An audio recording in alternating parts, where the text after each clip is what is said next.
you all for liking the live. Like I was saying, if you cannot comment, we've just cut them off because they found out that it's really distracting when you have people come in and they say a lot of negative things, and people have a tendency to do that. They just want to try to stir the pot.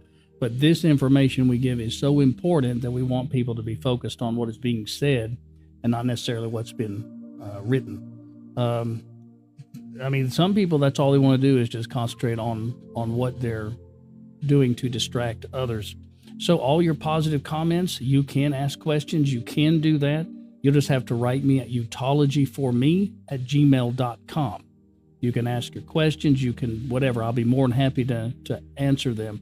We just want to do it so that people can concentrate on what is being said on this live. Superman William, Drew, Starfire, thank you for joining. Superman William, you just came in here. We've cut off the comments, so don't feel like you've been muted. If you have any questions or comments, just write me at utologyforme@gmail.com, and that way we can go ahead and get started in the teaching and kind of stay focused on that, because a lot of the negative things that are being said. So don't feel like you've been muted. Anybody in here? We're just trying to keep it to where, Tracy, thank you for joining. Smiley June, thank you, son, for joining. Watchman as well, thank you for joining. And I guess, moderator, you can put that in there about the comments. That way I won't have to keep saying, just pin it up there for those that just come in. All right, well, we're going to go ahead and get started. We got 7 in here, 8 in here right at the moment. Raven, thank you for joining. One thing we have to understand about life itself, it doesn't just happen. You know, well, my life just seems to just happen. Everything just, it just happens. It's like, and I always seem to step in the pit, or always get the negative things to happen to me. It just must be my lot in life. No, not at all. When things happen, negative and it seems like chaos, it's usually coming because we don't know how to think our way past all of that. See, we all have to come to the realization that we are what we think. You become what you think you are all the time. That's just the bottom line. Whether you think through your physical senses or you think through your imagination, you're going to become what is your constant thought. And most people just think through their 5 physical senses. They rehash and worry what they experience out here, which causes them to experience it again and again every day. This is why our paradigms, which is, your subconscious mind is built on habitual ways of thinking. We think processes, we think the same way every day, so we end up doing the same thing every day. And the definition of an insane thought is to do the same thing and expect a different result. Now that's insanity. Well, I just believe that if I don't eat this pie, I'm just not going to eat this pie. I'm not going to eat this pie. That is somehow is going to make the pie appear in your belly. No. If you want the pie, you eat the pie. I just know that this pie is not going to get in my belly. I know it's not when we're constantly eating the pie. See, no, you're going to be what you think. The direction you move in becomes the evidence of a dominant thought. The results you experience are all tied down to the thoughts you choose to think. If we could ever understand that, then we would do what Jesus said: change the way we think. If you want the sickness to leave, change the way you think. We think all the time what our body tells us through the physical senses.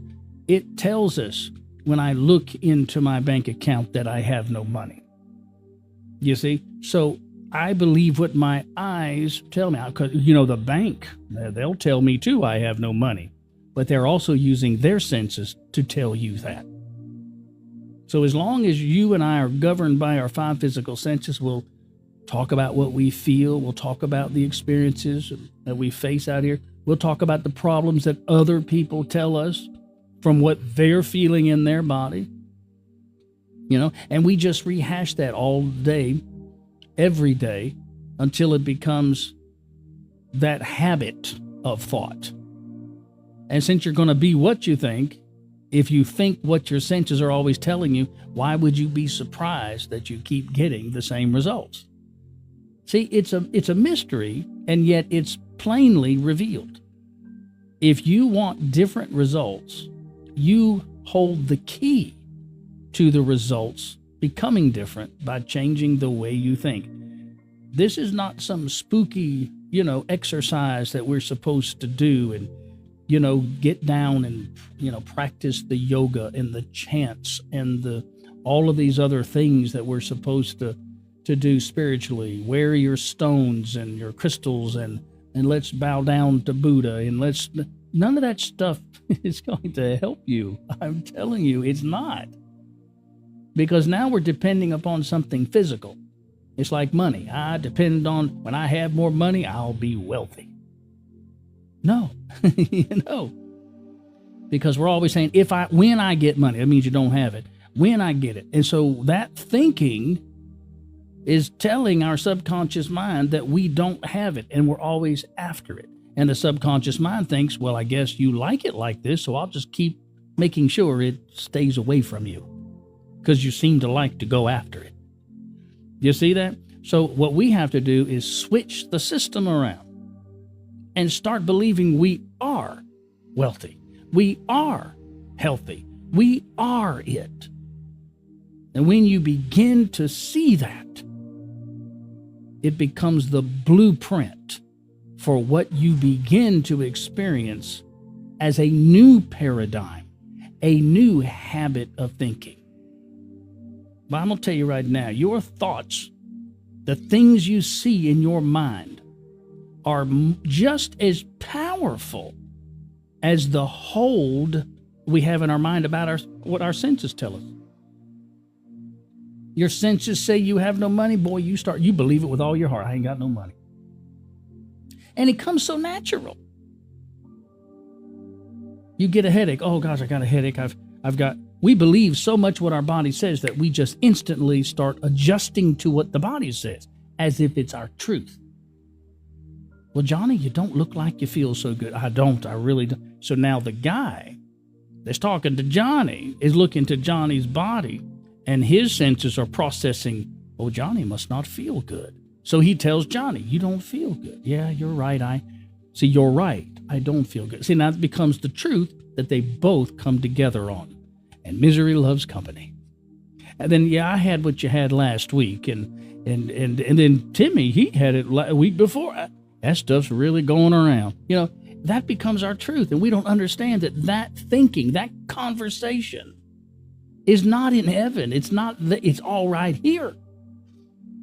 I tell you right now, if we could just understand the power that we possess to change the circumstances by changing our focus and changing the paradigm, you're actually controlling an energy and a power within you that literally changes all of this temporal stuff out here. It really is the authority, the dominion power that changes everything.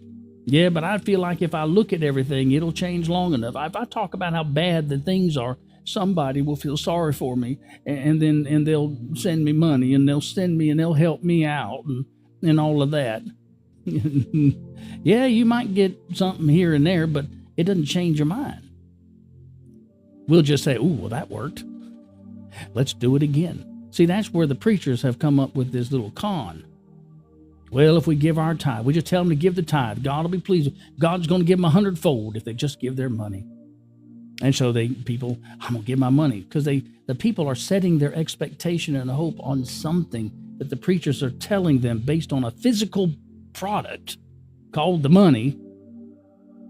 And they're saying, oh, if you give your money, which is physical, your senses believe in it so much. But if you lay down and sacrifice it and give us your money, God. See, now they switch to spiritual. God.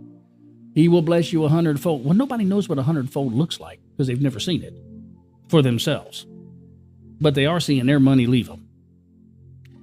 And that's the impression that it leaves with them.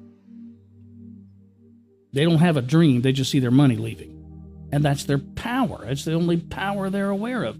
So the subconscious mind sees you just worked all week for that money and now it's gone. So I guess you like to give away your money. So what I'll do is just make sure you don't have any money. Because that's equivalent to you giving it away. You don't have any. So it's just all that stuff works together to produce the results that you have. So there's no sense in beating up the results you're getting. Let's concentrate on the very root of it. So I want to talk about your hope, your expectation. I want to help you to really find out how to get the system of the kingdom that abides within you to actually produce kingdom results.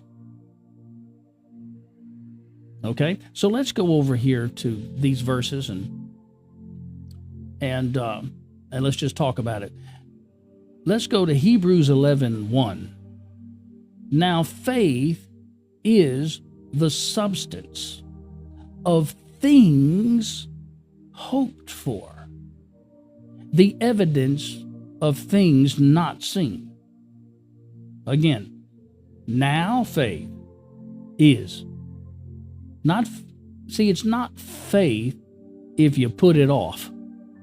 Well, I know one day God is going to no, that's not now faith. That's not faith is. That's faith hopefully will be one day. Well, I just believe one day after I'll die, I'll go into the great by and by. One day. Well, see, faith doesn't operate that way. If you're not walking in heaven now, if it's not your conversation now, if you don't see it right now, if you don't say your best life is, then there's no faith. What we're trying to do is try to be convinced through what we see, hear, smell, taste, and touch that heaven is here. And you're not going to be convinced that way because you're turning to carnal senses to try to see whether you're blessed or not. No. Faith works with hope. Hope, which most people don't even know what that is. They think it's wishing. Well, I sure wish God would do something for me. That's not hope. Hope is an imagination that is established. Oh, doesn't sound like it's trying anything. It's established on the promise of life. Hope is an imagination established upon the promise of life, not the promise of death. That's not hope. That's faith is not going to produce what fear is responsible for. You're going to have to change faith into fear. But what you hope for is what you expect to happen. Well, what do you expect to happen? Well, I expect they're probably going to cut my lights off next week because I ain't got the money to pay my light bill. Is that what you really expect? Well, I sure hope not, but I mean, I wish somebody would help me. See, there's no confidence in that. There's no expected end that faith can give substance to. See, faith lays hold on eternal life. Hope is that blueprint that sees what faith is going to build and give substance to. Hope sees the end result. Hope is the blueprint. It's that imagination that sees exactly what you are right now. And faith that's established in the heart, in the mind, the part of the mind that has the blueprint. It goes to work on that. So, But it has to be now faith. In other words, when you see an image so intense, when you see the best version of you, where you see you're healthy and wealthy and blessed and helping others, and there's power coming out of you, and there's glory coming out of you, and you're walking in the light as God is with you, and everybody comes to you and say, God is with you, because no man can do what you're doing. God is working in and through you. Yes, that's the promise, that if I believe it, if I have faith, my faith will lay hold on to this life so you can see it, so the world can see it. The world can experience God in me. That's the reason why the Word is made to be revealed in flesh. What Word? The Word of life. God is the Word. So your whole being is set up and wired to express what you hope for. And if your hope is an imagination established upon the promise of life, then faith will not deliver into your existence anything that doesn't look like heaven on earth. Yeah, but no, we've never seen that. That's why we walk by our senses so much, because that's what's causing us to never see it. You got to see it inside. That's what hope is. Hope is when I hear your word, Adam. When I hear it, I begin to see it. What, out here? No. Because if you start looking out here to see it out here, you'll come to the conclusion, well, that didn't work. He lied. He's a false prophet. And I ask people, did you expect it to work? No, not really. I mean, because you're just a man. You just like me. I never have anything happen like that, so why should I believe you? Well, but look, see, the law worked perfectly because you didn't expect it to happen, so you didn't get the results. So what you did is you expected it not to work, and it worked perfectly. You got the exact results you expected. So faith is this substance, this power, this energy that connects with that image you have on the inside, where you get to dream the best version of you. You get to know it's so, because you can't depend on everybody else to dream your dream. You can't listen to what everybody else says, because they don't even know how to use their imagination. They don't know. You can't rely on them. You have to take what God says about you. Well, what does God say about you? I just don't know. Well, what does God say about himself? Have you ever thought about that? What's God's opinion of himself? Is he high and lifted up? Oh, yeah. Well, I'm not, because I'm not God. Yeah, but he's in you, right? Thank you for the heart, mate. He's in you, right? Does he abide with you? Is his word of life in you? Yeah. Then speak that. That's how God sees you. God never sees you as a sinner. Church folk do. Preachers do. Religious tradition does. You'll never measure up. Because how are they looking at you? How are they coming to that assessment? Because they're using their physical senses to see you fall short of the glory. They don't know how to see you in the glory or through God's eyes. They don't know how to see you through heaven's eyes. They don't know how to see you through the promise of life, where everybody is perfect. Ah, brother, we're not perfect. See, how do you know that? Because you're looking to your senses. You're looking to your actions. You're not looking through a dream. You're not looking through how God sees you. Because if you can make that your dominant thought, everything's going to change in you. Your priorities change.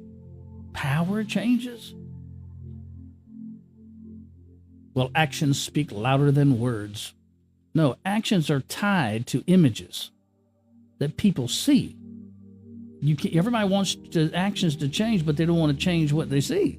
They don't want to change their thinking, their mindset. They don't want to change that. They think they're going to get good results out of a rotten paradigm. And you can't look at something and just complain about it and expect something good to come out of it for you. This is the reason why every person has an imagination. You have a part of you, a compartment in the mind of Christ, that where you can see, say, and be, and dream, and get so real with it and so fixed that your heart will become established in it.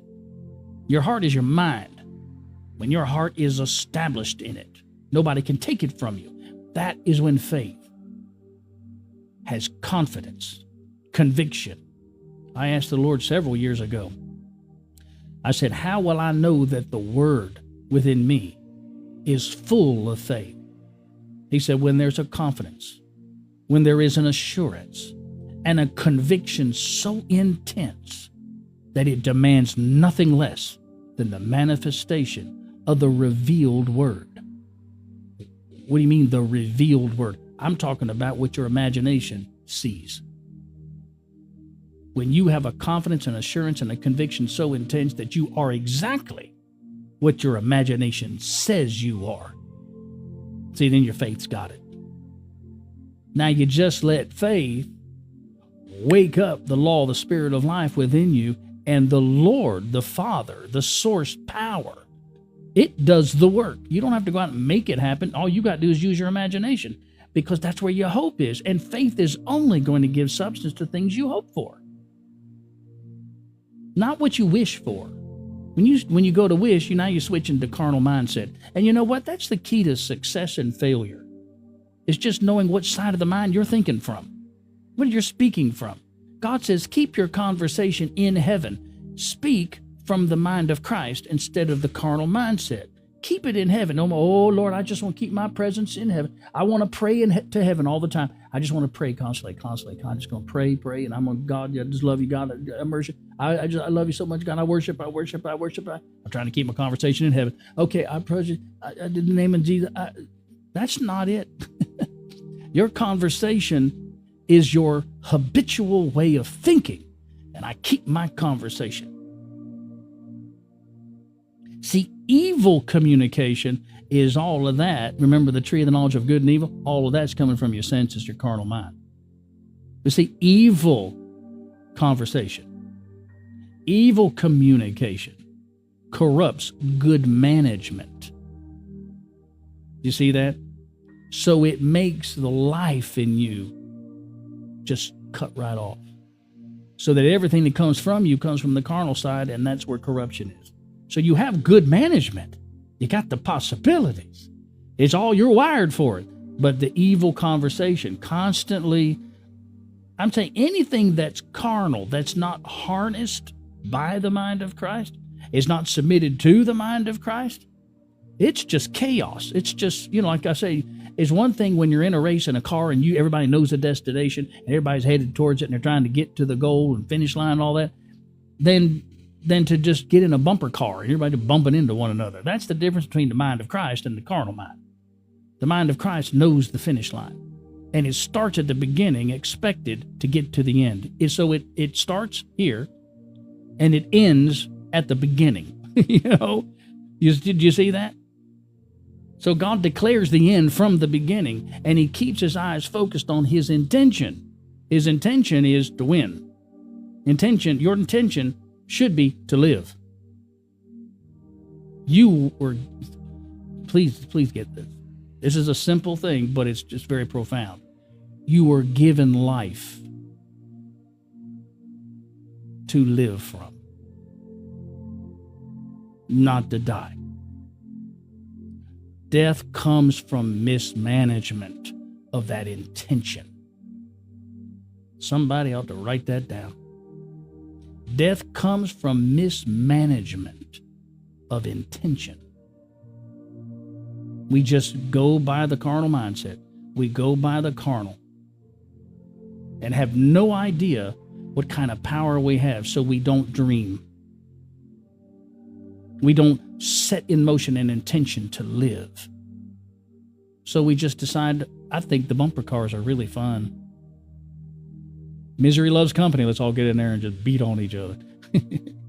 See, I hope everybody's catching that. Darling, did you write that down? Good. Hold that for me. All those little nuggets that come out are very profound. So I'll make sure I get them in my notes. So do you get that? So your hope, Bible hope, is an imagination established upon the promise of life. If you are looking at anything else, just go through your day. As soon as you get up and everything is just, okay, you follow the same patterns. Okay, you need to shift that. Now, it's not wrong to brush your teeth and go eat and all that, but you do everything in life. You see that? When you look in the mirror, see the best. See your teeth in the best form. See see everything healthy, eat everything that you do is coming from your imagination. Even though you have to overlay it. You're eating oatmeal or you're eating greasy eggs and all that. You're like, oh God. But why don't you put, all that healthy stuff in your imagination and overlay it? So you're eating all that whatever. You're like, gosh, I sure wish I had the money that I could get that nice filet mignon and all that nice stuff. Well, why don't you just have it in your mind and then see it? So when you're eating all that rotten stuff or eating all that, that whatever I could get kind of thing, but see yourself eating filet mignon. Dream, overlay it. That's what God told Abraham to do. Walk through the land, north, south, east, and west, and see. Now, I've given you this land, and your seed will occupy it. Well, he didn't have any seed at the time God told him, but he said, use your imagination. See it filled. Look to the stars. And then take and copy and paste that as seed. And now use your imagination to see the whole land filled with your offspring. See, you got to shift to your imagination because it don't take but a couple of seconds to realize if you start believing your senses that ain't so.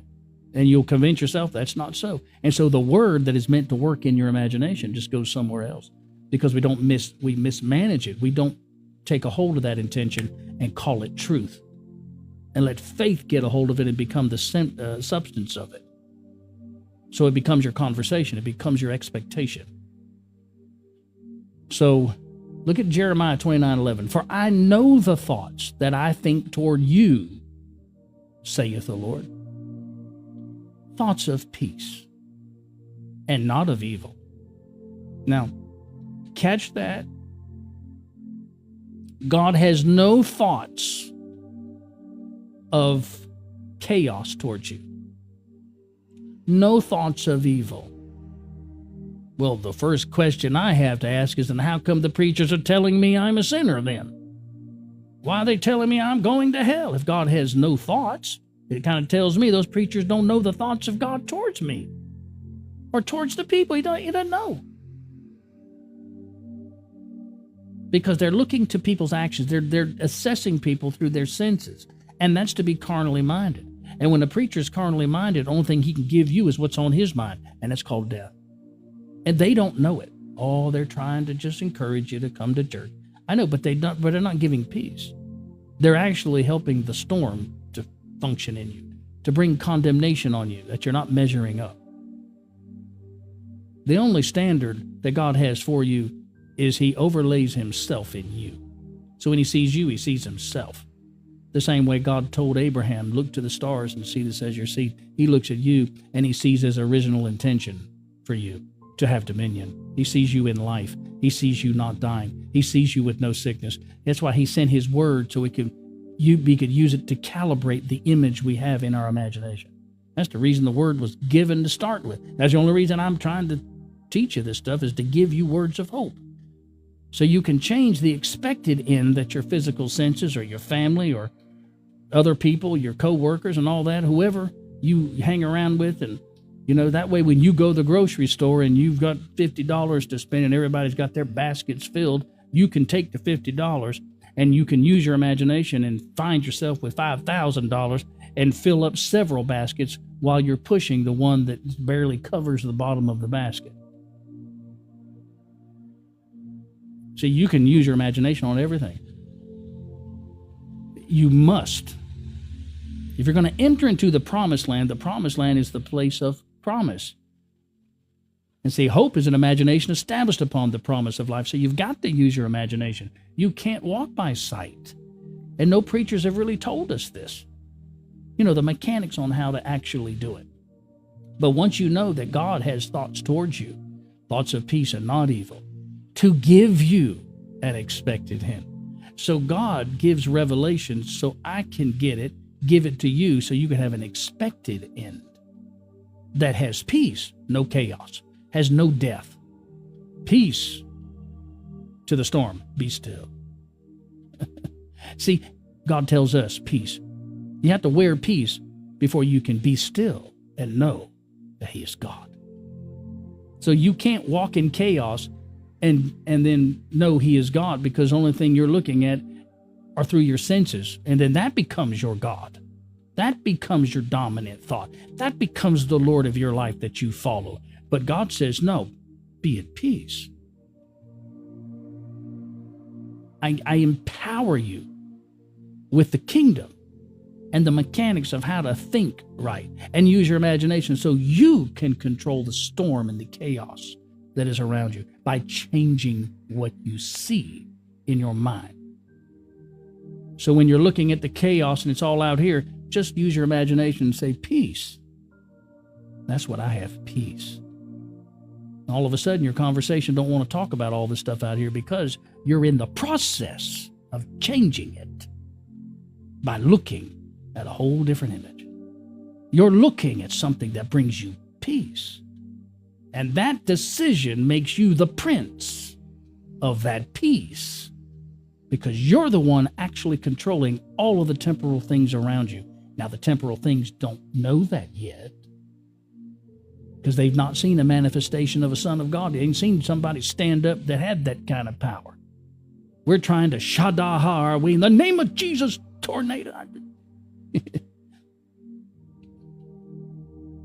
I speak to you, Myrtle, get down in the basement. You know, grab the dogs and the cat and the bird. It's getting ready to come. Well, what happened to the name of Jesus? You know, because we're too busy trying to speak to the storm while our senses are looking at the storm. And so eventually the fear of the storm comes out of our conversation. But what about the person that just sees life? That storm will just, I'm telling you, when it becomes your conversation, your conviction, your expectation, you know it's so because you got law backing you. You're not doing it. It's the law, the spirit of life within you that's doing it. That's called the Father. That law, I'm telling you, that law that's working in the mind of Christ will set your body carnally in just, hold on a second, the Father's here. See? And the body just lets the Father do the work. You understand? Father's got the big guns. You see that? It's the same way we look at the fact that, I tell you what, I like to have that nice car. I do. But my finances are a little lacking. Well, where do we go? We go to the bank. Why? Bank's got the money. That's the Father. That's the source. We go to that. And we borrow of the Father. That charges us interest, you know. And then we're like, when you can't pay it, which they hope you can't, because they want to get that thing back and then charge you the difference and then resell it and make more money off of the thing. It's all a terrible system, but it's ridden on the backs of humanity. It's a buy and sell kind of game that we have kind of fallen into, and now we just rely on it so much.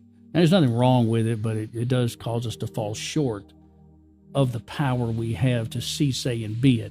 Because I said just yesterday or the day before, I said it's funny how we have all been so duped into believing that we have to go in debt for a car that is already yours. You just don't know it is because you can't see it in your mind yet. But if you can see that it's yours and know that it's yours and stay there long enough to convince your subconscious mind that it's yours, the Father within you will make sure that it's yours.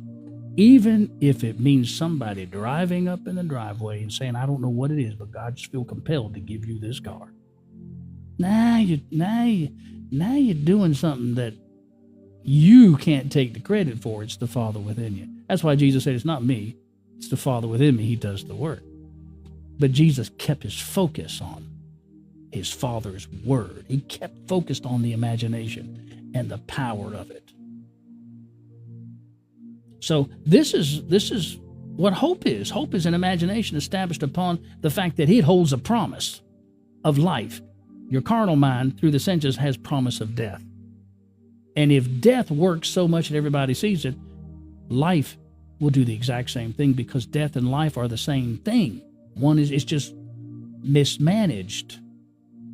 And that's why it becomes death. We're using the law wrong. But if we can flip that record over, change the way we think about this very power you have to see in the imagination instead of seeing through the senses, you'll cause death to become life. it'll work for you.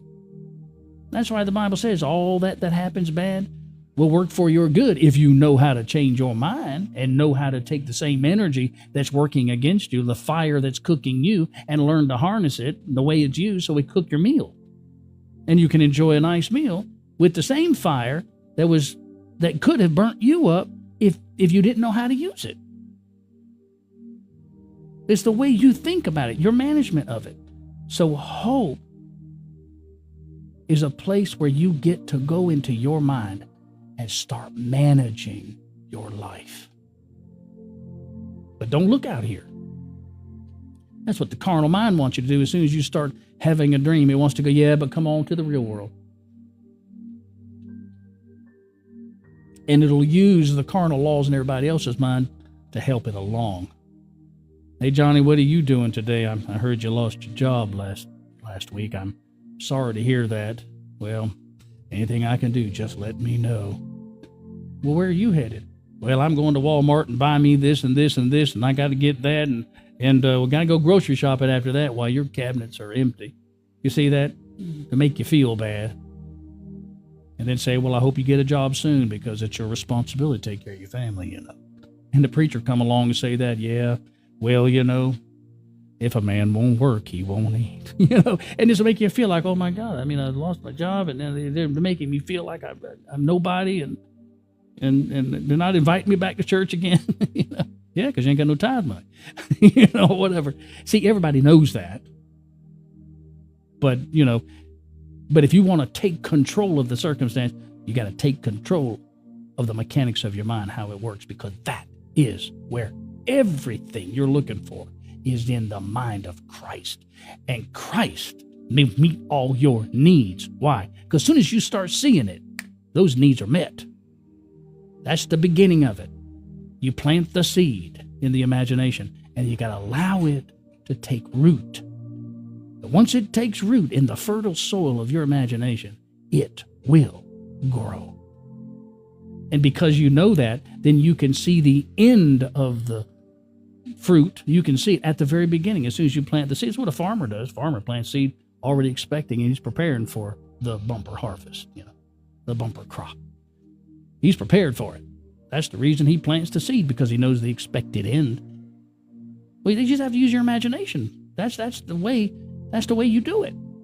We just don't have much confidence in that. But we've got to. If you're ever going to have something different in your life happen, it's going to come by the way you think. Jesus knew that. That's why I said, change the way you've been conditioned to think. Stop thinking through your senses. Start dreaming again. Dream. Hold on to it. Have faith in that process. Because once you find out that it's so, you found the key of the kingdom. And that's what everyone is looking for. How do you get death off of you? How about dream through the promise of life? See, say, and be it. You don't just try it. You got to trust it. God never said try the kingdom. He said trust it. Trust in the... Now listen to this. Proverbs 3, 5, and 6. Trust in the Lord with all your heart. He didn't just stay right there. He said, now lean not to your own understanding. That's your carnal mindset, your senses. Lean not to that. Trust in the Lord with all your heart. Lean not to your own understanding. Lean not to all of that stuff. Acknowledge everything through the mind of Christ. And then that will direct your path, because that's the light. It will show you every time you take a step. It'll manifest things that you see. Well, how come it didn't do it? How come it's taken so long? It's not taking long. It's about immersion. You're finding yourself fighting to use your imagination because your carnal mind just keeps pulling you. But it's about immersion. If you get so fixed into this and established in this, it don't take time. It happens because in your mind, it is, remember? Get time out of the way. That's the only way you're going to master time, is you have to have it now. See, faith is now. You can get time out of the way. Well, it takes time for you to, you got to wait till Friday. You can't start acting like, you have it now. Payday don't come for Friday. No, payday never runs out. You constantly have. It's like you got an endless supply. All things are already yours to richly enjoy. Where? In your mind to start with. Everybody starts planning a vacation, we'll go to Disney World. Oh, yeah, They start seeing it in their mind. They all get excited all of a sudden. Oh, we're going to go. We're going to see that. The kids don't know. They think they're going today. See, they have hope, and God knows the thoughts he has for you, because God's thoughts are always in line with what he sees as an expected end. So when God thinks of you, he thinks of you so fully furnished and fully loaded with what he desired for you to always have, which is the authority to manifest anything. Because all things are yours. You got the potential. All you got to know are the mechanics. How do you function? In the world, we've been trained to think through the carnal mind. So we've lost the ability, the knowledge of how to walk in the glory of Christ within you. We don't know how to use the imagination properly. You see that? Romans 8:19, for the earnest expectation of the creature waiteth for the manifestation of the sons of God. Now, earnest expectation is called hope. Earnest expectation is called hope. See, when you use your imagination, it builds up your expectation. Now, when it becomes earnest, that's not the kind that says, yeah, sure, I wish that would happen. That ain't hope. Hope, when it comes alive in you, it is an earnest expectation. The only reason and the only way you can have hope become that kind of convinced is that you have to build it on law. The reason my expectation is so strong that when I drop this, I know where it's headed, because my expectation is built on a law called gravity. Well, when you find out that what you see in your mind, if you can see it, say it, and be it, to where the conviction is so intense, it demands nothing less than the manifestation of the revealed word, it's because there's a law that says, I promise you, it shall be. See, now you're doing it because you got a law backing you, and that law is called the Father. And the Father's not saying no to you. I despise to hear a preacher say, when you pray, and God, if he doesn't answer, sometimes he answers no. Have you ever noticed, does gravity, when you drop this, ever say no to you? No, that would be foolish, right? So why do we accept the fact that God is he would probably say no, because he knows best for me? See, that's where we start shifting and making God carnal. We try to dumb the way God thinks down to what we have been trained to think. But God is like law. If he said it, he's not a man. So that's why he said he doesn't look to carnal things, because he knows man raised up in his carnality becomes a liar. He doesn't know the truth. He only speaks the lie. He doesn't know. Lying just becomes his habitual way of seeing things. I ain't going to believe it till I see it. Well, that's a lie. Because it already is. And we're saying we don't see it.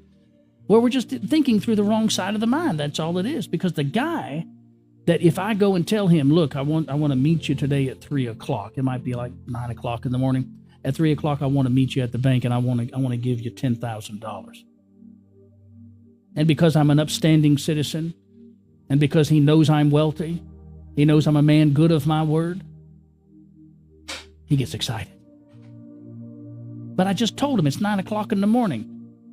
But what does he do? As soon as I leave, he gets on the phone. He calls his wife. He tells his kids, oh my gosh, he ain't seen the dime yet. It's just 9 o'clock, you know? See, he has an expected end. Because he knows the law of my word. See, he trusts my word more than he does his need for the 10,000. As a matter of fact, that need goes away because of a law, even though he hadn't seen it yet. So God is telling you, if you can take my word and believe it and see, say, and be it in your mind, in your imagination, it will create a hope, an expectation, an earnest expectation that God, who's not a man, doesn't lie. That's why you don't look at me, you look to the word. When I tell you anything, you can't put me in your imagination and say, well, we'll see. put the word of life in there. See, say, and be that. And trust that it's law. When it becomes law in your mind, faith recognizes it. That's when faith gives it substance. It's like faith whispers to life and says, go. Get it. Manifest it. Because you're convinced. You have a conviction so intense it demands nothing less.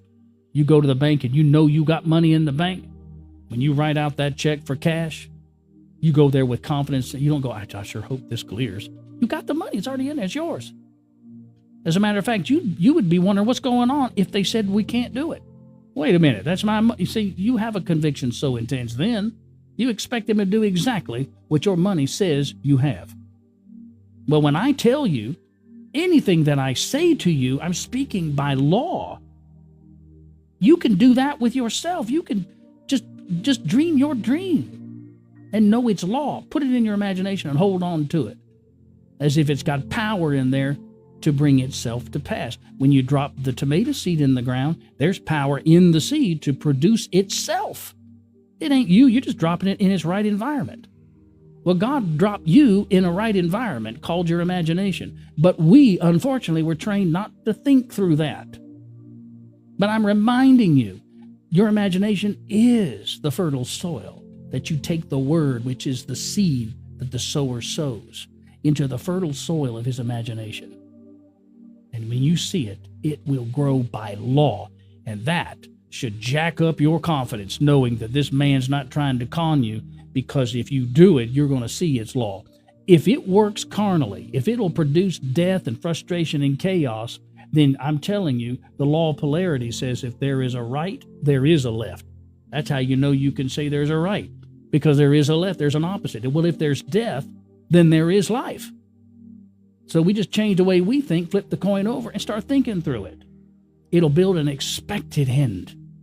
Because you know how it is. Some people say, well, I'm always the first to get the flu in my family. That's because it's the expected end that they see through their senses. And they expect it so much that they're not disappointed when it happens every year, or whatever. But see, the earnest expectation of the creature waiteth for the manifestation of the sons of God. Now, I've always taught the expected creature is, the trees and the animals. And yes, that's true. But the expected creature, that creature is talking about your physical body. The earnest expectation of the creature. See, your body is crying. When you get sick, it's crying for health. When your body feels the power of poverty, it's crying for wealth. It just wants that mind to think right, because your body's going to experience what you think.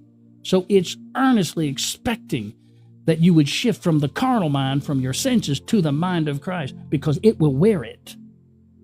That's what it's wanting. It's wanting you to manifest the power of the mind of Christ to this physical body. It's the creature crying for a manifestation. And once this form takes on the light and walks in the glory, everything else will recognize that God is in the midst. Your heart cries for that. I know that a lot of times we don't think on stuff like that, but that's just the truth. Philippians 1:20, according to my earnest expectation and my hope. So there you go. Earnest expectation is called hope. That in nothing I shall be ashamed. You see that? When Adam chose to walk by his physical senses, he was ashamed. And then he hid behind those senses, So he'd hide. He no longer could stand in the presence without feeling some sense of guilt or shame or condemnation. Because that's what your senses will make you feel. When you can't measure up to what the preacher says, you can't measure up to what the other people looking at you, measuring you, and I'll tell you, hi, how you doing? It's good to see you. All right, well, God bless you too. Did you hear about him the other day? See, you're always constantly being measured. When we hear about it, then we won't go to church. We're hiding now. Feel ashamed, Somebody saw me smoke that cigarette, That's the con. But your earnest expectation and your hope is supposed to be built on the promise of life. And that's what faith is designed to do. All of that's working in your mind, all of it. And in nothing I shall be ashamed, but that with all boldness. Didn't he say, come boldly to the throne of grace? Where do you think that throne is? Oh, it's up in heaven where God is sitting there, and I've just got to bombard the gates of heaven so I can come boldly. Once he says unto me, well done, thou good and faithful servant, then I can make my petition known. And I can tell God, and God will feel sorry for me, and he'll get, no. Oh. You come boldly to the mind of Christ in your imagination. That's the place where grace, God's power is used to provide everything for you.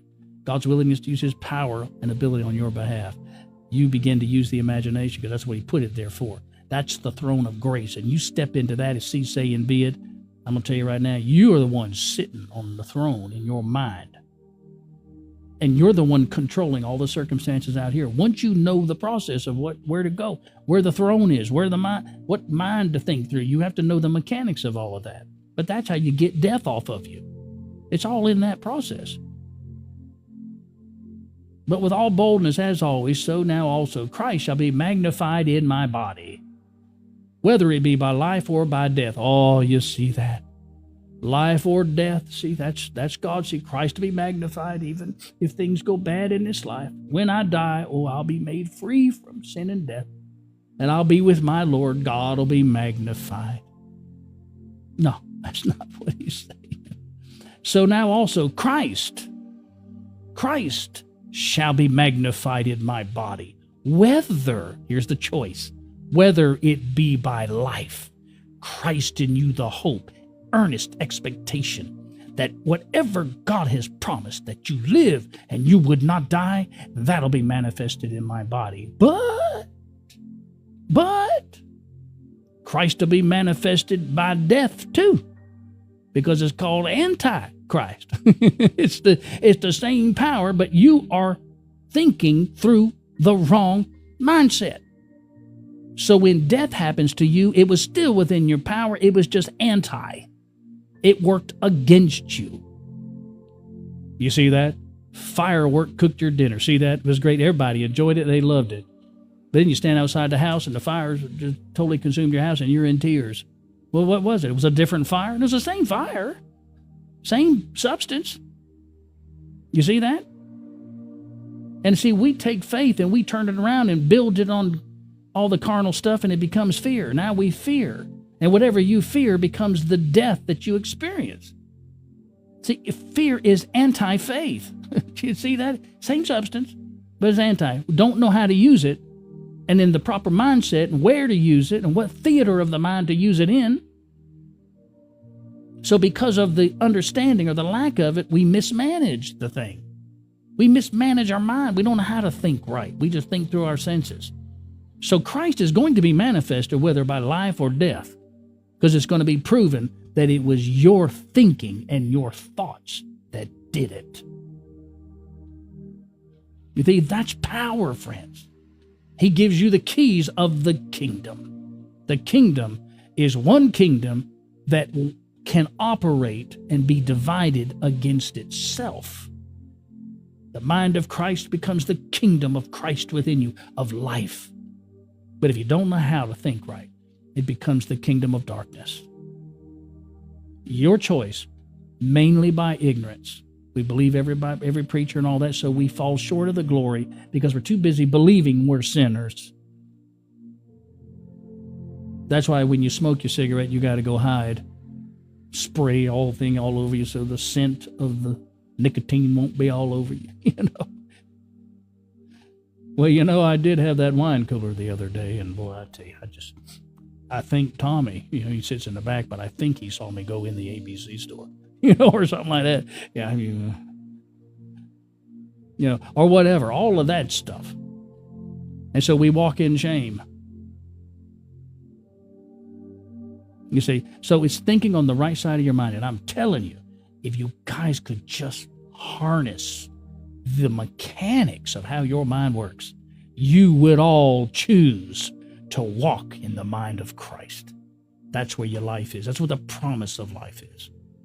Don't go by what everybody else has experienced or even what you have experienced carnally, because it'll hold you there. It doesn't want to let go of its jurisdiction. This is the place where people lose hope. This is where the tears come from. This is where the misery comes from. This is where the hopeless feeling comes from. This is where the people on TikTok or wherever they're making videos of they've got stage 4 cancer. And the doctors are not giving them any hope. But the doctors are looking at their body. They're feeling their body. Everybody's discussion is the body. They have no hope. Well, the only thing in hope is when a person has stage 4 cancer. What is stage 4 cancer? What kind of authority does it have over your imagination? Unless you're misusing your imagination and worrying over it. Don't worry. See yourself living. That's the only thing you got that's more powerful than any medicine or any doctor's words or anything your carnal mind can say. We never trusted it. You've not been guided to it. So I'm here to guide you to it. Not only to it, but through it. Don't look to Adam because you'll assess me carnally. Why should I trust you? See, now I'm not asking you to trust me. I'm asking you to trust the Word. The Word is what has life. I'm just giving seed. I'm a sower giving you the seed of the Word of life. Don't attach to me, attach to the Word. The Word in you. It didn't say put Adam in you. It put the Word in you. This has life in it. It will give you hope, an expected end. And if you can see it and get so strong in it that you overlay it in everything, doesn't matter. You stop trusting what this tells you out here. And you start to have peace. And when you start to have peace, you begin to rest. And you have to enter into that rest. And every bit of it is practical. You can practically do this. You just have to know how. You have to retrain your mind. That's what renewing your mind is just learning to think through the right side of your mind. To come to your right mind. So that the demons and the carnal laws don't torment you. Rip you up and tear you apart. See, all that happens because of trying to measure up under carnal law. This is the practical way to walk in the kingdom. And so I will help you. Even though you may have never heard this before or whatever, if you can just trust the Word of life, trust that there's more to you than what you have experienced, and start relying on that I'm saying and put it in your imagination, you will not only change your world, you will finally be able to give others exactly what they're looking for. Okay? Everybody wants to be rich. They don't want money. They want the power to control their circumstances. But you already have that inside. Just got to know how to use it. Money will take a back seat. I promise you that. All right. Well, look, I love you guys. I appreciate everything that you do. Thank you for being here. I'll be back again tonight at 8 p.m. Of course, again, don't be frustrated if you haven't been able to make any comments. We're not being blocked. We just cut the comments off. If you have any questions, please write me at utologyforme@gmail.com. This way I can concentrate on what I have to say. I can keep looking at the camera or the notes, and I can do that. But don't think I'm just trying to ignore you or don't acknowledge that you're here. I love you and appreciate you. We're just trying to get it to where you can have those questions. I can locate them all in one spot, and I can address them. All right. I want you to know I love you. I believe in you, and I'll be back tonight at 8 p.m. Until we meet again, I'm Adam King. God bless you. Bye-bye.